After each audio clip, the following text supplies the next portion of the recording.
Bentornati a Football Benchmark, benvenuto ad Antonio Di Cianni, Senior Advisor di KBMG. Ciao Luca, buonasera ai nostri telespettatori. Allora, oggi insieme a te, insieme ai dati di KPMG, volevamo analizzare la competitività in Europa, visto che se ne parla tanto, il fenomeno Ajax, su cui faremo un mini approfondimento proprio in questa puntata, per cercare di capire se davvero il Big Five, ovvero i 5 campionati più importanti d'Europa, sono cristallizzati nelle loro posizioni, oppure se c'è la possibilità che qualche altro Ajax possa venire fuori di qui magari ai prossimi anni. Per farlo, prima abbiamo analizzato uno storico, anzi avete analizzato uno storico, facendo riferimento proprio alla Champions League dal 94-95 fino al 2004-2005, perché la situazione della prima parte della Champions League, poi lo vedremo rispetto ai dati, è leggermente diversa. Cioè prima sembrava ci fosse più chance per chi non faceva parte del Big Five. Sì, diciamo un po' più di competitività.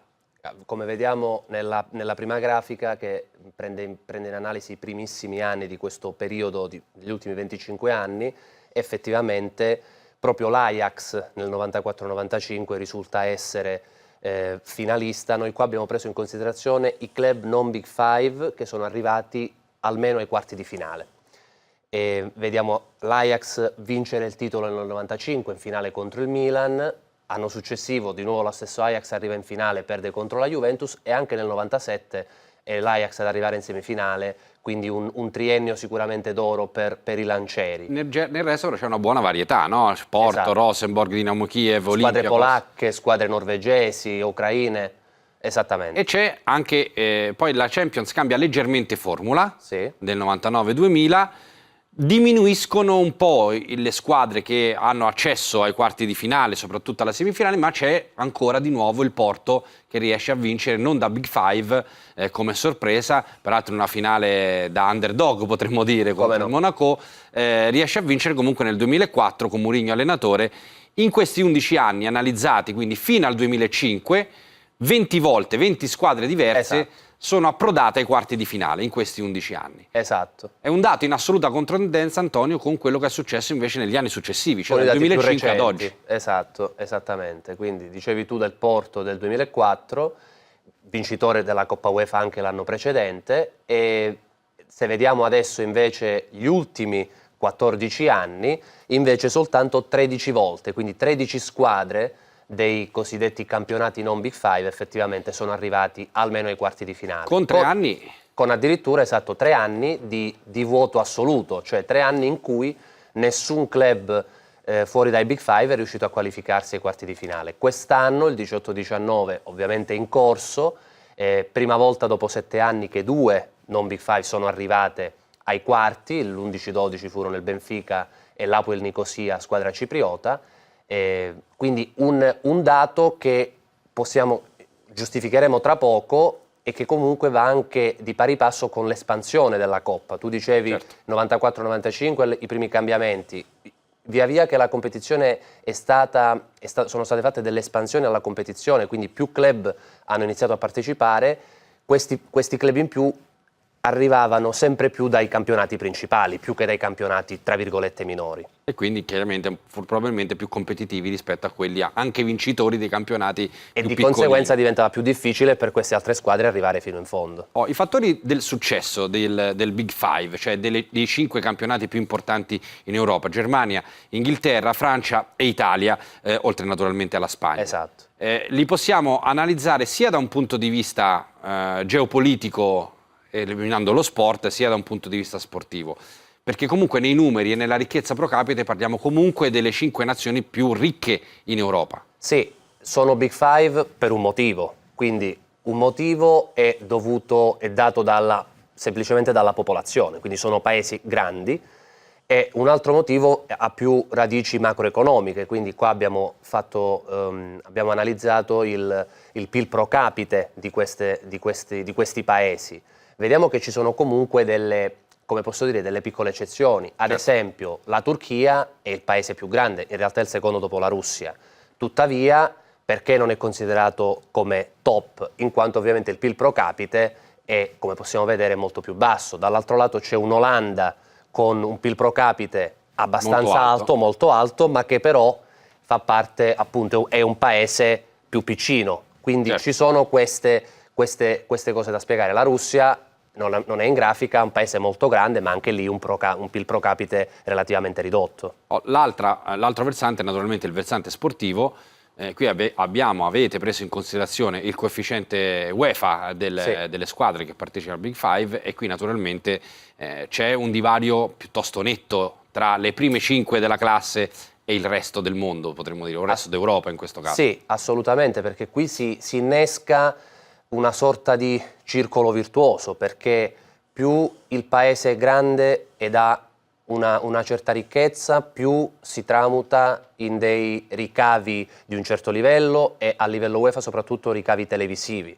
Quindi più sei ricco, tu club, più ovviamente puoi comprare i giocatori migliori a livello di cartellino e a livello di salari da elargire, di conseguenza il risultato sportivo automaticamente diventa sempre più positivo, perché i migliori giocatori in genere portano ai migliori risultati, ed ecco che quindi vediamo... È un circolo virtuoso per chi appartiene al Big Five, è vizioso per chi non c'è. Esattamente, Luca, e quindi ecco perché la Spagna, non ci sorprenderemo di vederla al top in questa classifica del ranking UEFA. Il Real ha vinto 3 Champions di fila, il Siviglia recentemente 3 Coppe Europa League di fila anche, quindi ovviamente più cresci, più vinci, più ricavi e più continui a vincere, ed ecco qua anche perché Portogallo, Turchia e Olanda quindi sono un po' più dietro anche a livello di ranking. La questione ricavi dai premi UEFA è molto evidente anche nei prossimi dati che andremo ad analizzare. Quanto hanno incassato, una per ogni paese, la squadra che ha incassato di più del Big Five rispetto a quella che ha incassato di più delle altre 3 nazioni che abbiamo preso in considerazione. La Juventus guida questa speciale classifica con i 471 milioni di euro presi tra il 2011 e il 2018, quindi fino alla passata stagione. Il divario qui è ancora più grande rispetto ai coefficienti UEFA che abbiamo visto e rispetto al reddito pro capite che abbiamo analizzato. Sì, esatto. Qua cosa dobbiamo dire qui? Sorprenderà magari qualcuno vedere la Juventus in testa. Questi sono gli ultimi 7 anni di ricavi prettamente UEFA.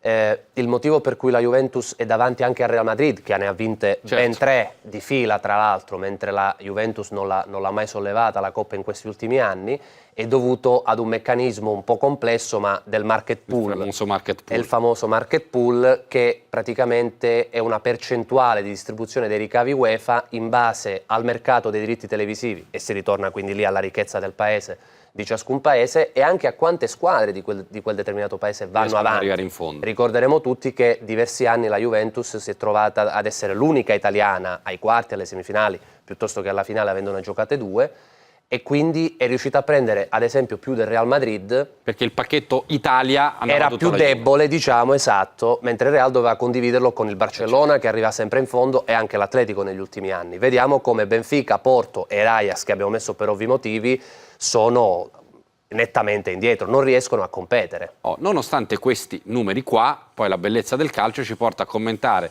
un Ajax vittorioso 1-0 contro il Tottenham in trasferta, quindi con buone chance anche di guadagnarsi la finale, e cerchiamo allora di capire insieme a te, Antonio, come è riuscito l'Ajax con questi numeri relativamente piccoli a diventare una realtà più che consistente del panorama internazionale e di questa Champions League. Poi vedremo che tipo di futuro ci sarà, perché ci sono anche il player trading, che è importante anche nell'economia dell'Ajax, come vedremo. Questi sono i ricavi operativi più i ricavi UEFA, quindi all'interno dei ricavi operativi la percentuale dei ricavi UEFA dell'Ajax negli ultimi anni, fino alla scorsa stagione. Intanto la prima considerazione che faccio da profano, dimmi se sbaglio o meno. Come no, dimmi. I ricavi dell'Ajax, cioè i premi UEFA, sono limitati rispetto ai ricavi totali dell'Ajax, no? Sì. Mentre magari per le altre squadre europee la percentuale immagino possa essere un po' più alta. Anche lì dipende, in percentuale sono probabilmente più alti per l'Ajax, in quanto ovviamente il totale dei ricavi è più basso, però hai ragione tu nel dire che in valore assoluto sono più bassi. Per quale motivo? Per quello che dicevamo poc'anzi: coefficiente UEFA, coefficiente market pool, e quindi una fetta di diritti televisivi che spetta all'Ajax molto più bassa, molto più piccola rispetto a Italia, Inghilterra, eccetera. E qua vediamo come i ricavi dell'Ajax siano negli ultimi anni, possiamo dire, molto stabili. E molto però anche dipendenti appunto dal risultato sportivo, in questo caso su cui ci stiamo focalizzando, il risultato sportivo in Europa. Infatti i 2 anni dove sono stati ricevuti meno premi UEFA sono il 15-16, certo, dove l'Ajax non si è qualificata ai gironi di Champions League, e il 17-18 dove non si è qualificata a nessuna competizione, soltanto ai turni preliminari. Il 16-17 c'è questo piccolo picco, certo, in quanto ha giocato la finale di Europa League persa contro il Manchester United. Quindi crescono i ricavi UEFA, crescono i ricavi totali, altrimenti c'è un po' di stagnazione. Se allora, da dove prende i soldi l'Ajax? Verrebbe quasi scontato dirlo, forse non ci sarebbe neanche bisogno di analisi approfondite, sì, lo sanno da un punto tutti di vista economico, però credo che la prossima grafica sia assolutamente esplicativa di come l'Ajax riesce a lavorare, perché l'evoluzione degli incassi, degli utili, dei profitti prima delle tasse dell'Ajax è praticamente conseguenziale al player trading, cioè la cessione di giocatori. Sì, sì, questo grafico penso parli da solo, e effettivamente sono anche qui gli ultimi 7 anni dell'Ajax. Messo a confronto il risultato da player trading, quindi di operazioni di compravendita, diciamo così, con i calciatori, operazioni messe a bilancio, e l'utile o perdita di esercizio. Qua cosa vediamo? Con l'eccezione della stagione 11-12, dove ad un player trading poco negativo è risultato comunque, ha fatto seguito comunque un utile di 10 milioni di euro, vediamo come ogni anno a player trading positivo corrisponde un risultato utile, un risultato netto positivo, e a player trading negativo un bottom line negativo, come è il caso appunto del 15-16. Anche qui, tra parentesi, possiamo vedere la correlazione 15-16, 17-18 con i ricavi che abbiamo visto, certo, prima, 15-16, 17-18. In questo caso comunque di utile di periodo, il boom anche lì nella stagione 16-17 della finale UEFA, dove inoltre, oltre a un ottimo risultato sportivo, ci sono state un paio di plusvalenze particolarmente importanti, tra magari cui succederà anche quest'anno. Magari succederà, anzi sicuramente, già sappiamo di De Jong, e tu ne sai più di noi, in quanto furono venduti Milik, certo, al Napoli, e Sillesen, il portiere all'epoca titolare, al Barcellona, quindi chiara correlazione. L'ultima considerazione, brevemente, perché ne avevamo già dibattuto nelle precedenti puntate di Football Benchmark, è la nuova redistribuzione e cambiamento dei premi UEFA. Nel ciclo precedente di distribuzione, quello che si è appena concluso, diciamo che erano quasi 3 parti uguali con un monte più basso. È cambiato montepremi quasi. Il montepremi è aumentato, sì, di un bel po', e sono cambiate anche le percentuali di redistribuzione. Questo secondo te, domanda secca, favorisce il Big Five o il non Big Five? Si era detto che sarebbe stato diminuito il market pool, che favoriva le grandi, per il motivo anche che abbiamo detto prima, ed effettivamente è così. Infatti possiamo vedere in grafica come il market pool sia diminuito dal 40 ad addirittura il 15%. Tuttavia è stato inserito un quarto parametro che, come vediamo in grafica, non era presente nel precedente ciclo, che è quello del coefficiente, quello abbiamo chiamato coefficiente rankings, ossia il risultato sportivo degli ultimi 10 anni. È normale dire che va da sé esattamente che negli ultimi 10 anni, torniamo alle prime grafiche, il Real, il Barcellona, che arriva in semifinale, chi arriva in finale, chi la vince, quindi è stato un po' come toglierlo da una parte e metterlo dall'altra, quindi la risposta è che temo che non cambierà molto da questo punto di vista, la cristallizzazione rimarrà. Grazie mille allora Antonio, appuntamento con Football Benchmark torna la prossima settimana, grazie a tutti, buona serata. Grazie a voi, buonasera.